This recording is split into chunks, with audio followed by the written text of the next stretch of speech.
Hello Rebel and welcome back to my life. You might be a subscriber to my author email newsletter. In fact, statistically speaking, you probably are. And when people sign up for that newsletter, I send them a series of automated emails introducing them to me and my work. But I also want to find out about them, so I ask them a bunch of questions about who they are and what they do and what they're into. Mostly that last one. In fact, I make a point of asking them what some of their favorite fantasy books are. Because I like being a fantasy author, but I really love being a fantasy reader. And despite the success I've been lucky enough to have as an author, I still feel like a member of a hardcore group of nerdy fantasy readers who love a ton of different books and series, of which my own novels just happen to be a part. The most awesome thing about this is that I often hear about series I never hear about otherwise. Either because they're smaller series with less sprawling fan bases, or because they're older series that never really made it big. Yet among these unknown books, I've found some of my favorite fantasy novels ever. So here's a list in no particular order of some book series I've heard about from readers that I've either read and loved or am greatly looking forward to trying out. First up is The Riddle Master of Head by Patricia A. McKillop. This is a fantasy trilogy that came out in the 70s, still very much the early days of what we now call epic fantasy. And what I love about Riddle Master is that it is very much not copycatting Tolkien, unlike some other more recent fantasy series you could name. And yes, I do fully acknowledge that Tolkien is the biggest influence in my own work. I just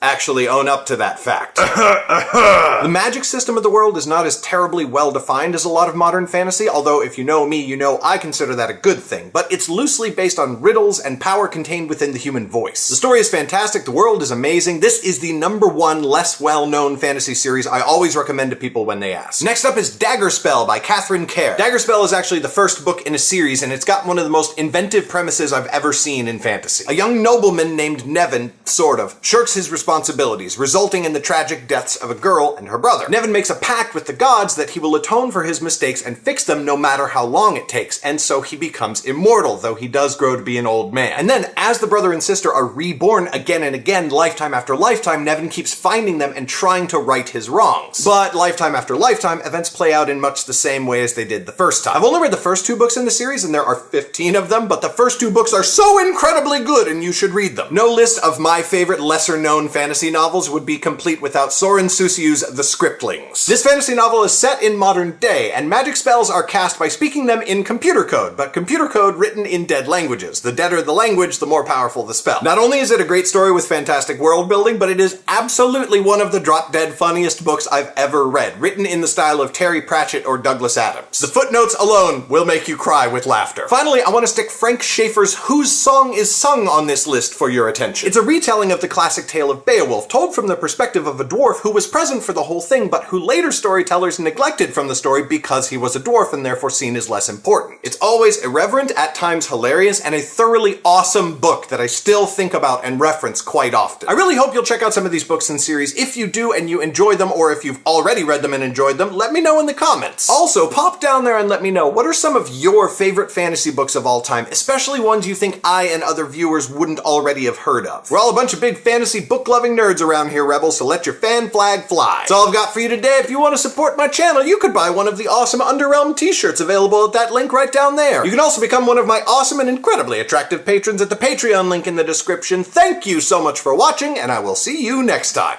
Bye!